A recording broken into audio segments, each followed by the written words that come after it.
Vamos falar agora do planeta azul. O planeta. É importante nós falarmos um pouco sobre o nosso planeta, né? O planeta Terra, onde vivemos, nosso habitat natural.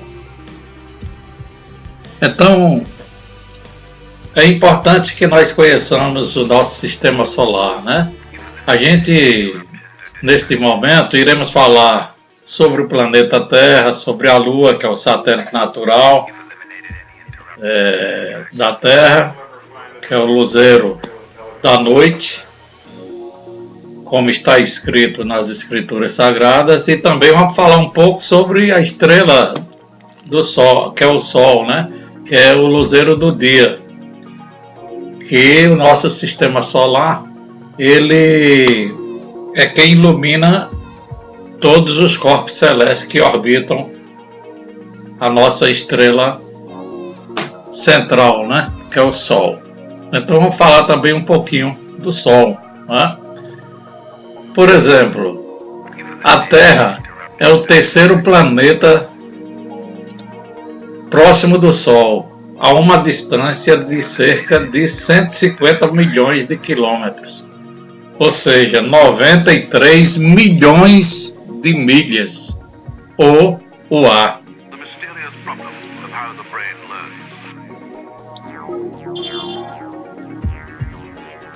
Aqui nós não temos a definição em UA, mas posteriormente nós poderemos informar que é unidade em UA, unidade agronômica, está faltando aqui a representação. Um dia na Terra leva 24 horas. Este é o tempo que a Terra leva para girar ou girar uma vez. A Terra faz uma órbita em cerca de 365 dias. Quer dizer, ela complementa a órbita em torno do Sol durante um ano, ou seja, 365 dias. A Terra tem um satélite natural que é a Lua. Outro nome para a Lua é satélite. A Terra não tem anéis. A exemplo de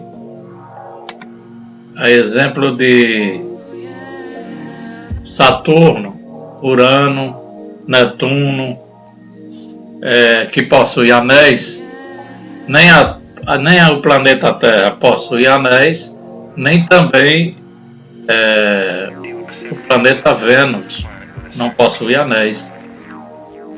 É importante que a gente considere também o planeta Marte, que não possui anéis, também não. A atmosfera da Terra protege-nos dos meteoros recebidos, a maioria dos quais quebram-se na nossa atmosfera antes de poder atingir a superfície, como meteoritos. Quer dizer, os meteoros, eles se transformam em meteoritos após o atrito no choque que ele vai ter com a atmosfera, esse atrito vai provocar uma quebra, uma divisão dele e expandindo uma luz luminosa com rastro, até que a gente fica empolgado em ver aquele cenário mais pitoresco, né? Mas eles podem ser bastante danosos, causando severos prejuízos onde eles incidem, né? Onde atinge determinada região do planeta. Nossa Lua faz da Terra um planeta mais habitável, moderando a oscilação do nosso planeta sobre seu eixo, levando a um clima relativamente estável e criando o ritmo de maré que tem orientado os seres humanos há milhares de anos. Então, o nosso planeta azul, a Terra, ele é magnífico,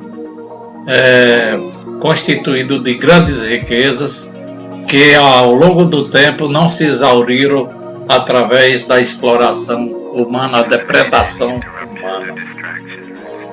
E então não poderíamos falar do nosso planeta maravilhoso onde habitamos sem falar da estrela, a qual ilumina a nossa Terra, o Sol. É uma estrela, uma bola quente, o Sol é uma bola quente de gases brilhantes no centro do nosso sistema solar. Sua influência se estende muito além das órbitas de Netuno e Plutão distantes. Sua energia e calor intenso do Sol sem a energia e calor intenso do Sol, melhor dizendo, não haveria vida na Terra. E embora seja especial para nós, existem milhares de milhões de estrelas como nosso Sol espalhadas por toda a galáxia, ou seja, pela Via Láctea. O Sol é orbitado por 8 planetas, pelo menos 5 planetas anões, dezenas de milhares de asteroides e centenas de milhares de cometas, e de 3 trilhões de corpos gelados. Impressionante. Que importância é essa estrela, né? Como ela está bem localizada, colocada através do nosso Criador, o Deus Todo-Poderoso, que fez o céu, a terra, o mar e tudo que neles existe. Sem a intensa energia do Sol, não haveria vida na Terra, como nós dizemos. Então, a temperatura no núcleo do Sol é de cerca de 15 milhões de graus Celsius, ou seja, 27 milhões de graus Fahrenheit.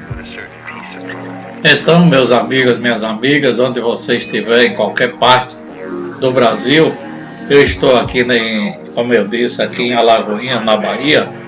Estou a 110 km da capital, que é Salvador, e fico agora imaginando os benefícios, as bênçãos que recebemos pelo Criador em colocar uma luz como essa, né, que ilumina nossos dias, nossas vidas, e que ela não exaure, é uma fonte magnífica, eterna, né?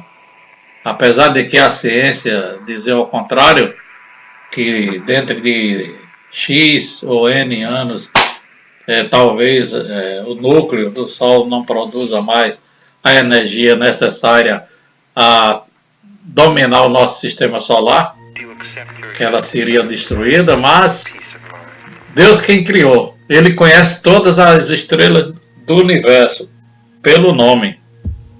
Portanto, eu prefiro acreditar no que está escrito nas Escrituras.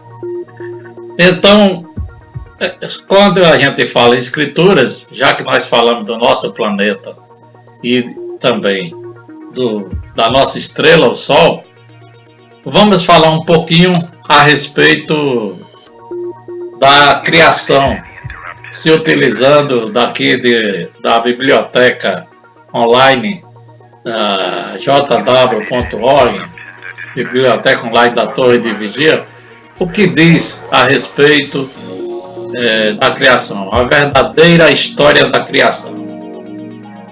Enquanto muitos cientistas falam que tudo foi resultado, todos os corpos celestes existentes foi resultante de um Big Bang, eu não vejo assim, porque dada a organização dos corpos celestes, a sua simetria, a obediência a uma lei que controla a sua caminhada ou percurso no universo, a harmonia existente entre todos os corpos, a força gravitacional que eles possuem.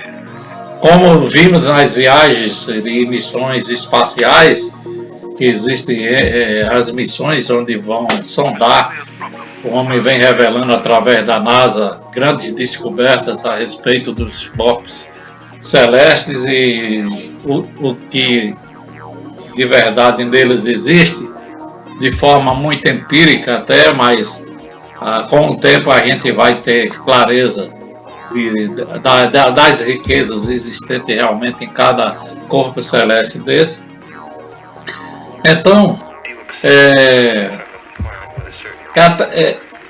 é impossível a gente não aceitar que houve um arquiteto, um planejador, um criador, e como diz as escrituras, que teve o criador, e que foi o Deus Todo-Poderoso que fez os céus, a terra, mas tudo que neles existe, né?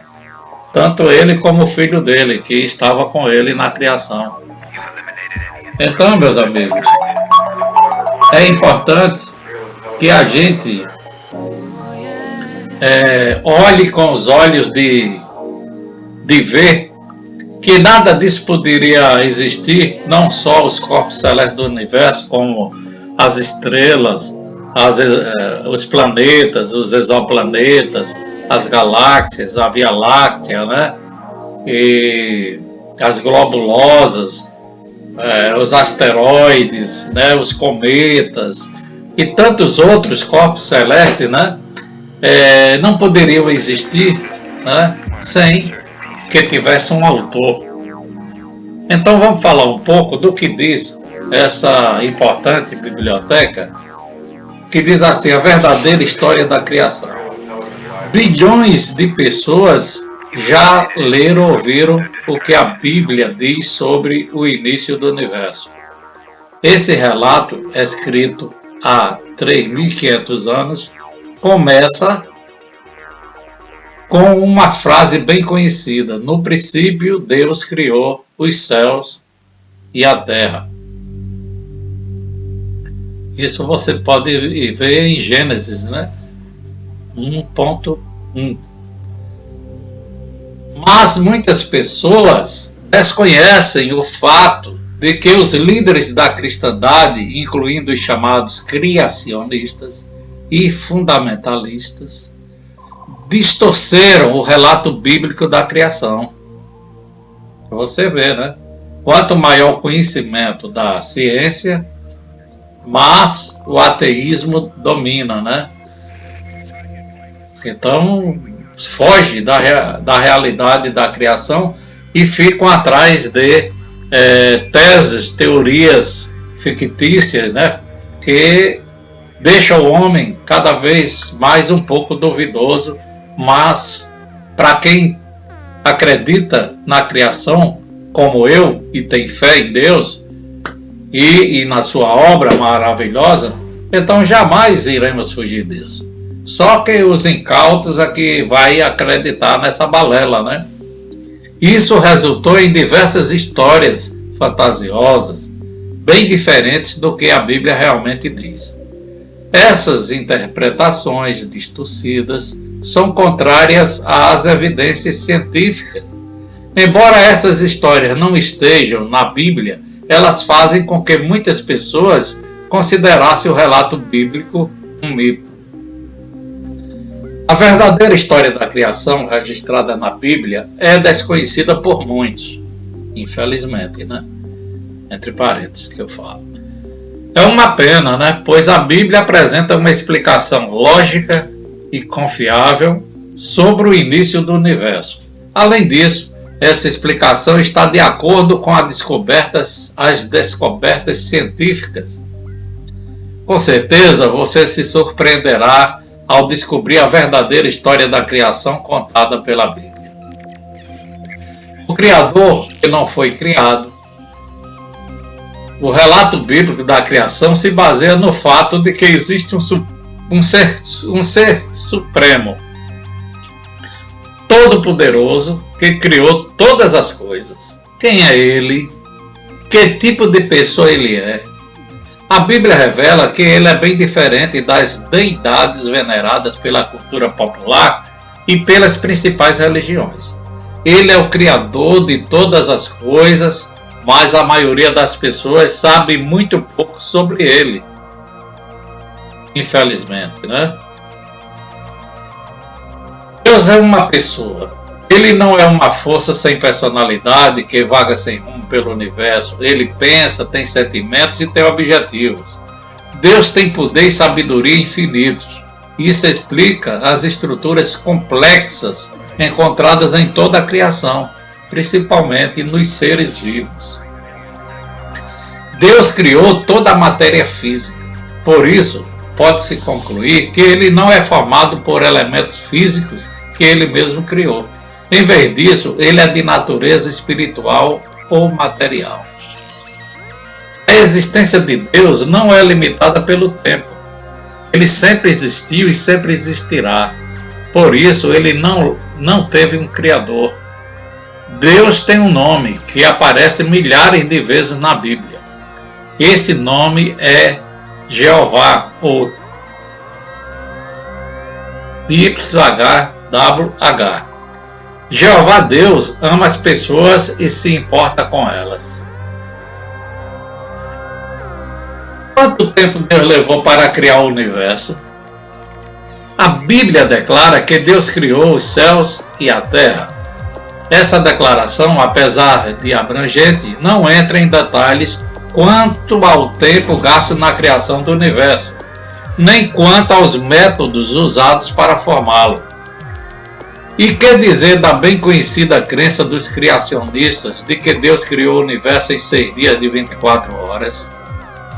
Esse conceito, rejeitado pela maioria dos cientistas, é baseado no entendimento equivocado do relato bíblico. Analise o que a Bíblia realmente diz. A Bíblia não apoia os fundamentalistas nem os criacionistas, que afirmam que cada dia criado foi de 24 horas. A Bíblia usa com frequência o termo dia para indicar diferentes períodos de tempo. Em alguns casos, a duração desses períodos não é especificada. O relato da criação contido no livro bíblico de Gênesis é um desses exemplos. Pode ser que cada um dos 6 dias criativos mencionados no relato bíblico tenha durado milhares de anos. Antes do início do primeiro dia criativo, Deus já tinha criado o universo, inclusive um planeta ainda sem vida, a Terra. Tudo indica que os 6 dias criativos foram longos períodos de tempo, durante os quais Jeová, Deus, preparou a Terra para ser habitada por humanos. O relato bíblico da criação não contradiz as conclusões dos cientistas quanto à idade do universo. Será que Deus em algum momento usou a evolução? Muitas pessoas que não acreditam na Bíblia adotaram a teoria de que os seres vivos surgiram de substâncias químicas sem vida por meio de processos desconhecidos e acidentais. Supõe-se que em algum momento surgiu um organismo, semelhante a uma bactéria, que se reproduzia sozinha e que aos poucos deu origem a todas as espécies que existem hoje.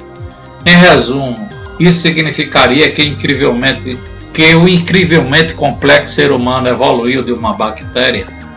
A teoria da evolução também é adotada por muitos que dizem aceitar a Bíblia como a palavra de Deus. Eles acreditam que foi Deus quem fez surgir a vida na Terra e que depois ele simplesmente supervisionou e talvez até tenha conduzido o processo da evolução, mas isso não é o que a Bíblia diz. De acordo com a Bíblia, Jeová Deus criou todas as categorias básicas de animais e plantas. A Bíblia também diz que ele criou um homem e uma mulher perfeitos que eram capazes de amar, de ser justos, sábios e autoconscientes. As categorias de animais e plantas que Deus criou sofreram variações ao longo do tempo. Essas variações resultaram nas espécies conhecidas atualmente, que em muitos casos são bem diferentes umas das outras, mas continuam pertencendo às suas categorias. O relato bíblico da criação não contradiz o que a ciência descobriu a respeito das variações que ocorrem dentro de uma categoria. A criação revela a existência de um Criador. Em meados do século XIX, o biólogo britânico Alfred Russel Wallace chegou à mesma conclusão que Charles Darwin, de que a evolução teria acontecido por meio da seleção natural. Mas dizem que esse renomado evolucionista comentou: para os que têm olhos que enxergam e que têm mente acostumada a raciocinar nas minúsculas células do sangue, na Terra inteira e em todo o universo, existe uma orientação inteligente e consciente. Bem, pessoal, aqui nós estamos chegando ao final deste trabalho. Eu gostaria de agradecer a vocês por ter acessado o nosso vídeo. Como eu disse, eu sou José Jackson Cardoso, estou em Alagoinhas, na Bahia, e é um orgulho para nós, né, poder concluir um trabalho de uma pesquisa muito difícil de ser feita, para mim que sou leigo. Então eu estou aqui a 110 quilômetros em Alagoinhas,